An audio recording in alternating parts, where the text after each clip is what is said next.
नमस्कार मंडळी, तर मी आज बनवत आहे मालवणी चिकन। तर इथे मी अर्धा किलो चिकन घेतलेलं आहे दहीमध्ये मॅरिनेट करून।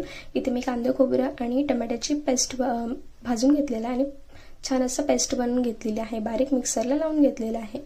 आणि इथे मी फोडणीला घालायसाठी कांदा, बटाटा, तेजपत्ता, लसूण, मिरची घेतली आहे। इथे मी तेल गरम टोपात करत ठेवलेलं आहे आणि छान असं फोडणीला घातलेलं आहे लसूण आणि मिरची। आता मी तेजपत्ता ॲड करते आणि छान असं मिक्स करून घेते।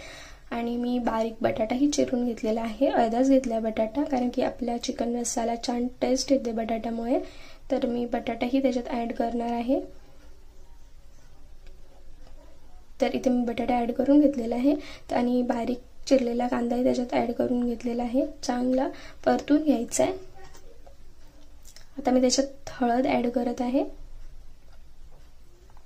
गरम मसाला आणि हिरवा भाजका मसाला, जो की माझ्या आजीने गावावरून दिला, तो आम्ही घरीच बनवतो मसाला।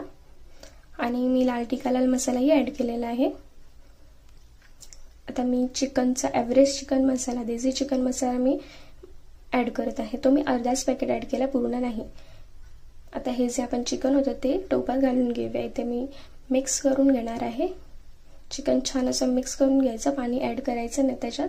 आता मी शिजायला ठेवते चिकन। इथे छान आपलं चिकन शिजून झालेलं आहे, पाणी ॲड करायची गरज नाही, त्याला रस्सा सुटतो चिकनला।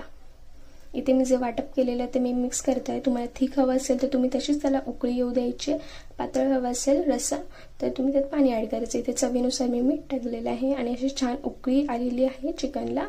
आता मी कोथिंबीर बारीक चिरून घेतली आहे ती ॲड करत आहे। तर आपला चिकन रस्सा रेडी आहे। तर तुम्हाला कसं वाटलं तुम्ही कमेंटमध्ये नक्की कळवा।